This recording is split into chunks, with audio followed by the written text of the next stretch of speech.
हरियाणा विद्यालय शिक्षा बोर्ड द्वारा 12वीं कक्षा का रिजल्ट घोषित किया गया, जिसमें जिले की लिस्ट में परिणाम चौंकाने वाले दिखाई दिए। बोर्ड अध्यक्ष डॉक्टर पवन कुमार ने बताया कि अनेक स्कूल ऐसे हैं जिनका रिजल्ट 0 है, जबकि कई स्कूल ऐसे हैं जो 35% का आंकड़ा भी पार नहीं कर पाए। उन्होंने कहा कि रिजल्ट 0 आने वाले स्कूलों में बच्चों की संख्या भी काफ़ी कम थी। बोर्ड ने ऐसे 100 स्कूलों की लिस्ट को शिक्षा निदेशालय को भेज दिया है। शिक्षा बोर्ड ने जो लिस्ट निदेशालय को भेजी है, उनमें प्रदेश के 18 स्कूल तो ऐसे हैं जिनका 0 रिजल्ट आया है। कमाल की बात यह है कि इनमें बच्चों की संख्या भी कुछ खास नहीं है। यहाँ मात्र बच्चे 1 या 2 ही हैं। वहीं एक स्कूल ऐसा है जिनमें बच्चे 13 हैं, जिसमें एक भी बच्चा पास नहीं हुआ। बोर्ड ने जो लिस्ट भेजी है, उनमें ऐसे स्कूल चुने गए हैं जो 35% का रिजल्ट भी नहीं दे पाए। ऐसे स्कूल प्रदेश भर में लगभग 100 हैं जिनका रिजल्ट 35% तक भी नहीं आया। बोर्ड चेयरमैन डॉक्टर पवन कुमार का कहना है कि ऐसे स्कूलों की लिस्ट शिक्षा विभाग को भेज दी गई है, साथ ही शिक्षा मंत्रालय को भी भेजी है। कुछ एक स्कूल्स ऐसे हैं जिनका परीक्षा परिणाम संतोषजनक नहीं रहा है, अर्थात कुछ स्कूल्स ऐसे भी हैं जहाँ 0 परीक्षा परिणाम रहा है।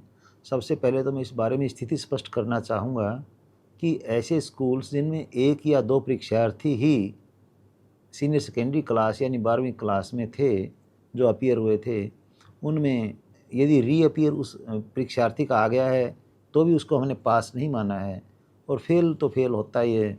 तो कुछ स्कूल्स ऐसे हैं जिनमें 1-2 परीक्षार्थी थे और उन्हीं का रिजल्ट एक्सपेक्टेड ना आने की वजह से 0 हम कह सकते हैं। सर, बात की जाए कितने स्कूलों की लिस्ट जो है सर वो आपने डायरेक्टरेट को भेजी है, क्योंकि जिनका रिज़ल्ट जो है लगभग संतोषजनक नहीं पाया गया, जिनके ऊपर कार्रवाई जो है वो ज़रूर जो है बननी चाहिए, क्योंकि करोड़ों रुपए जो है सरकार के लगते हैं, उसके बावजूद भी रिज़ल्ट जो है संतोषजनक नहीं आ पाता। बिल्कुल ठीक कहा आपने। जैसे भी सफलता या असफलता होती है उसके बाद उसका एक आंकलन किया जाता है कि सफलता के पीछे हमारी क्या जो एक प्लानिंग थी या एक स्ट्रेटजी थी वो रही है, और असफलता यदि है तो वहाँ हम किस फ्रंट पर फेल हुए हैं। तो परीक्षा परिणाम आने के उपरांत माननीय शिक्षा मंत्री महोदय और मुख्यमंत्री महोदय ने तत्काल संज्ञान लेते हुए निदेशालय को और हरियाणा विद्यालय शिक्षा बोर्ड को यह निर्देश जारी किए हैं कि जिन स्कूल्स का परीक्षा परिणाम संतोषजनक नहीं है उनके लिए एक कमेटी कॉन्स्टिट्यूट करके आप एनालिसिस करें और यह बताएं कि परीक्षा परिणाम संतोषजनक ना आने के पीछे कारण क्या है, ताकि उन कमियों को दूर किया जा सके और ऐसे स्कूल्स के बारे में आगे एक नई योजना इस तरह से बनाई जा सके जिसमें विद्यार्थी अपना परीक्षा के दौरान परिणाम संतोषजनक या जो अपेक्षित होता है वो दे सकें। सर, कितने स्कूलों की लिस्ट है पूरे प्रदेश भर की वो आपने डायरेक्टरेट को भेजी है जहाँ संतोषजनक जो परिणाम है वो नहीं है? हम इसमें लगभग इस प्रकार का एक क्राइटेरिया लेकर चले हैं कि ऐसे स्कूल्स जिनका परीक्षा परिणाम 40% या 35% के आसपास या उससे कम रहा है, उन स्कूल्स को हम पहले चरण में लेंगे।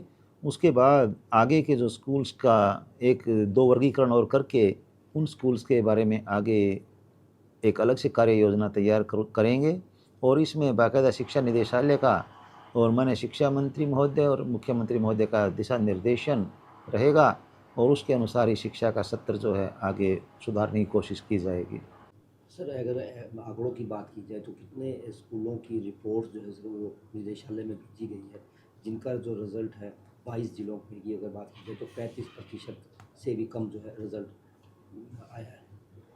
लगभग 100 स्कूल्स की संभावना है जो 35% के रिजल्ट तक अपने आप को स्टैंड कर सके हैं, और इनके बारे में कार्य योजना तैयार की जाएगी जिससे आगे आने वाले समय में इनके परीक्षा परिणाम में भी सुधार हो सके, परीक्षार्थी यानी विद्यार्थियों को भी जो कमियां रह गई हैं वो पूरी की जा सके। सर, आप हरियाणा विद्यालय शिक्षा बोर्ड के चेयरमैन तो हैं ही हैं, साथ ही एक शिक्षाविद भी हैं। क्या मानते हैं सर किस प्रकार से प्रदेश के अंदर रिजल्ट को सुधारा जा सकता है, क्योंकि बड़ा ही चिंता का विषय है कि 100 स्कूल ऐसे जो हैं गिने जा चुके हैं जिनका रिजल्ट जो वो 35% से भी कम आया है। हालांकि सरकार हर प्रकार की व्यवस्थाएं, हर प्रकार की जो चीज़ें हैं स्कूलों के अंदर प्रोवाइड करवा रही है, उसके बावजूद भी अगर 35% से भी कम रिजल्ट रहे तो काफ़ी चिंता का विषय माना जा सकता है सर। देखिए, इसमें हम किसी एक को दोषी नहीं ठहरा सकते हैं, परिस्थितियाँ अलग अलग प्रकार की हो सकती हैं। मैं पहले भी बता चुका हूँ, कुछ एक विद्यालय ऐसे हैं जिनमें सीनियर सेकेंडरी में अपीयर होने वाले छात्रों की संख्या अपेक्षाकृत काफ़ी कम है। 1 या 2 छात्र जहाँ हैं, वहाँ तो 2 छात्र मान लीजिए हम लेते हैं, और यदि उनमें से 1 छात्र ही किसी प्रकार से थोड़ा-सा यदि परफॉर्मेंस प्रॉपर नहीं कर पाता है, तो अपने आप ही 50% रिज़ल्ट रह जाता है। तो यहाँ छात्रों की संख्या मायने रखती है। नंबर 2, इसमें कोई दो राय नहीं, छात्र चाहे 1 हो और चाहे ज़्यादा हों, हमारे लिए सभी के लिए बराबर एक कार्य योजना तैयार करना हमारी नैतिक जिम्मेवारी है।